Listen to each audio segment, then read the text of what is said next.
So I'd like to introduce Harold Thimbleby, who will speak to us on why not become an expert witness. Computers are always right, aren't they? Or are they? Let's hear from Harold. Thank you.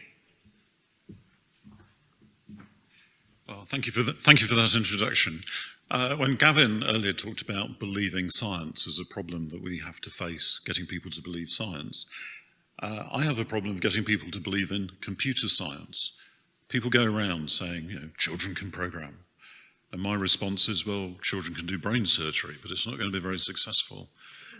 Computer science is a really difficult subject. And one of the problems in the world is people think it's easy. And for instance, Wes Streeting says the NHS needs new computers, AI, and it's going to transform everything. Transforming the NHS is like a moonshot program. It's an enormous engineering problem, and it will take serious science. And if you don't have serious science in it, it's going to go wrong like everything else in the NHS goes wrong with computers. So I'm going to try and encourage you to become an expert witness. And when I looked up expert witnessing, being a Christian, I came across lots of things about being an expert evangelist. And I want to encourage you to take your science into the court, right? When I joined Christians in Science, it brought my faith and my science together. And when I went into court, it brought my faith, my science, and justice together. So, we heard yesterday that God is a God who acts. And I think this is a core piece of our faith. If God didn't act, then, for instance, prayer would be pointless. And if God doesn't act in this world, what reason have we got to believe he does anything in the next world? So God is a God who acts. And of course, James says we have to respond to that by acting ourselves. My friends, what good is it if you say you've got faith when you don't do anything to show you really have faith? Can this kind of faith save you? It's quite a challenge. And many churches I've been in have encouraged a sort of theory end of faith. You've got to understand Jesus has saved you. And they completely ignore the James side of faith, putting it into action. And most of us have got jobs, and the rest of the week, we're Christians in the world, and I'm a Christian and a scientist in the world, and I want to put it into action. I'm very lucky to go to a church which believes in creativity and encourages that. And this is a display my wife curated, and I built the display and the lighting. These are photographs an asylum seeker took of asylum seekers being relocated to other locations in the middle of night so that it wouldn't cause a public disturbance. And I'm feeling a bit emotional. That's powerful art, and it's in the church, and it's creating lots of discussion about what we should be doing in justice. And this is my wife, and in the back we've got a Welsh harp, a Iranian sitar, and a DJ, and they're doing creativity. But what is my favourite moment? I was asked to be an expert witness. And there's a sort of origin story behind that that's not very exciting, but it was the largest criminal case in the NHS. 73 nurses had been accused of criminal negligence, and for reasons I don't understand, they picked 5 of them to prosecute, and 3 of them pleaded guilty. I suspect because the police said, we've got gigabytes of evidence against you, you're wasting your time if you plead not guilty. But 2 pleaded not guilty, and the defence team asked me to be an expert witness, and I spent 3 weeks in court, every so often standing up and being cross-examined and ridiculed by the prosecution. And it's an exciting experience because you're trying to tell the truth. And you're behaving like a scientist, you're solving problems. I was looking at like 30 gigabytes of data, and you get an idea, and then you try that hypothesis out. And one of the things I discovered looking at the data was the police had gone into Ward 2, where these negligent nurses worked, and had seized 3 blood glucometers. And I argued early on in the court case the police had seized the wrong glucometers, because the data showed the glucometers have got batteries, the batteries run down, and the glucometers get charged. Where do they get charged? Not in the ward. So every so often, remote monitoring means a technician goes into the ward, swaps a dying glucometer for one freshly charged.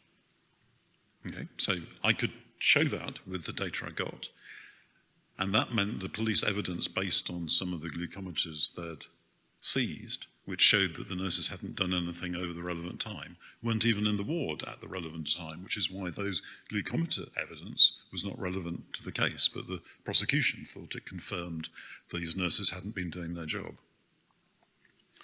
So that was exciting, and the case goes on. And I then, being cross-examined, I said something that the prosecution thought was technical, and they asked for permission to invite the chief engineer of the company that made the computer system, who duly turned up the next week, and he was being cross-examined and explaining what he did and how the system worked and how wonderful it was. And he happened to mention he had been to the hospital. And this is, if you ever become an expert witness, be in the court, because you are the only person who really understands what's going on. So I took the barrister in front of me and said, when did you go into the hospital? And she stood up and said, well, excuse me, you went into the hospital when? And he said, April the 12th. I tugged the barrister and said, 30 gigabytes disappeared on April the 12th. And she said, what did you do? And it turned out the hospital was having problems with their computer system. They called in the chief engineer to sort it out, and he really sorted it out. And I said, this is my favourite moment. But so if I hadn't been there, this incident would have been missed. And as the defence barrister asked him a question, the judge said, hang on, I'm going to ask him some questions. So the judge started asking him questions. And then literally the judge stood up and did this and said, the court is adjourned, and I will come back Monday morning with a ruling. And on Monday morning, he came back in, and everybody stands up, and he sits down, and he then says, the Crown has wasted our time. I am ruling that all the evidence that has been presented so far has got no probative value. In other words, he said that because the engineer had deleted data, all the evidence the prosecution was using to show the nurses were negligent was excluded from the case. And he said, oh, prosecution, what do you want to do? And the prosecution stood up and said, prosecution has no case, and sat down. So the judge called the jury back, and this is my favourite moment. I've never seen this happen. The jury comes in and they sit down, and the judge said, Mr. Foreman, stand up. And the foreman stood up, and he said, Mr. Foreman, I'm ordering you, there is no case to answer. Mr. Foreman, what is the jury's verdict? And he said, there's no case to answer. And the judge said, release the prisoners. So 3 nurses, I was going to say behind bars, but actually behind a sheet of glass, were freed. Have you ever been in a criminal court? They are horrendous places. If you go to have a pee, as I did every so often, the toilets are full of sick because people are vomiting under the pressure. It's a horrendous place. So these nurses have been behind bars for 3 weeks on fallen computer evidence. I was thinking of stronger words, but fallen will do. So those nurses got acquitted, but I haven't managed to sort this out. The nurses who pleaded guilty received a mixture of custodial and community sentences and lost their jobs, as did one of the nurses who was acquitted, because the hospital still doesn't understand what went on. The hospital thinks some nurses pleaded guilty, therefore they're guilty. And they didn't bother attending the court case, so they didn't hear the details, and when I explained the details, they didn't understand it. But that is science creating justice, and I'm sort of honoured to be part of that. But it also created new science for me, because when the court case started, the judge said, the applicable law is PACE, the Police Criminal Justice Act and so on, and the common law presumption that computer evidence is correct. Have you heard of this? And as a result of being gobsmacked by that, I met a chap who has written a book. Stephen Mason has written the book on computer evidence. And this is the book on the left, Computer Evidence and Electronic Signatures, and there's a few pages about my court case with the nurses that are in there, where it's dissected from a legal point of view. And the other thing we've done as a result of it is I wrote a book about digital safety in hospitals, and I'm a computer scientist, and it won a prize from the British Medical Association for best book. And the British Medical Association judges said everybody in healthcare should read this, and that's sweet, really. But my wife held it up and said, it's this thick. Everybody is not going to read it. So my wife and I wrote a booklet. So it's sort of like a magazine. And this is about the case I told you about. That's a blood glucometer. And on the next page, this is Seema Misra, who I've got to know. She's one of the postmistresses who got sued by the post office over the Horizon scandal.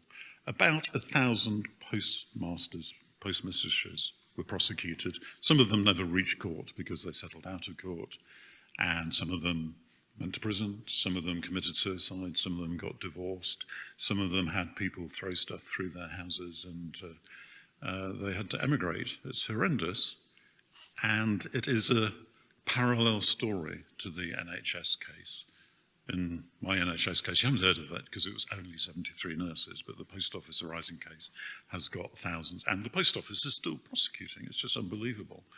They believe their computers are correct, and they don't want to admit that the Fujitsu software is a mess. And, I mean, that's not the whole of it. So, this booklet, I recommend if you're a doctor or a nurse, you may be prosecuted, and this has got advice on what to do with bad computer evidence that might be related to you. And if you're a patient, you may be hooked up to an infusion pump that's got a computer in it and so on. So you can download it there. And the common law presumption, Stephen Mason and I and some colleagues, Paul Marshall here is one of the barristers who did the appeal for Alan Bates. And this has been looked at in Parliament. So I'm going to finish with this. How can I encourage you? I hadn't thought of this until my sister-in-law said, you're doing what Jesus did. That's too hard to read, isn't it? I've come to give recovery of the sight to the blind and to set the burdened and battered free, to announce this is God's year to act. It's God's year for you to act. And I'd encourage you to get involved in this because it has a dramatic effect on the world, and it will also have an effect on the work you do, on your science, because you're using your science to solve problems you haven't come across before, and they're real problems. And here are two things for you. There's a book that is a very nice, readable introduction how to be an expert witness. It's not a scary thing, and the QR code there gives you a free downloadable version of the booklet I've just told you about. So, any questions? Do we have any questions? Yeah, it's a practical one. What do? Is there a website that says, put me on a list as an expert witness? Yes. Here you go. There are random companies that do it. Okay. You could just type into Google, how do I register as an expert witness? This is one of the better ones.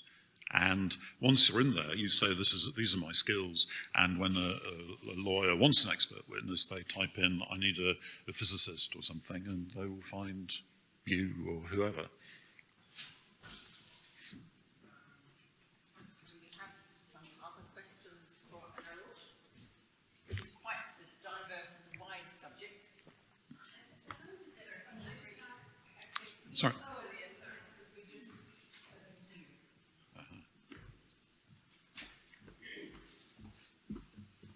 I was just wondering what the normal time commitment is. So if you're having a job and having to take time out to do this. All right. I realise it will probably be quite dependent on... What's the time commitment? I've never looked at it like that because it is just so addictive. Sort of being you're problem solving and using your science and suddenly feeling useful. The case I got involved in took about 9 months, not 24 hours a day, but the elapsed time, as you say, start to finish was about 9 months, and the court case itself was 3 weeks full time.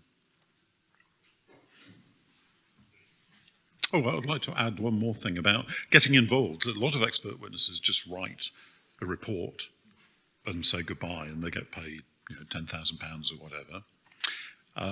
I found working with the barristers, both defence and prosecution, I really understood things. There was one time when there was a big argument in court, and the judge stopped us, and the barristers went out with the prosecution's defence witness and me, and we had a big argument. And I said to the barristers, please leave the room. And I then said to the prosecution expert witness, the real question is, do you want to tell the truth? And he decided to tell the truth. And that particular thing, the defence made a bit of progress. So be there all the time.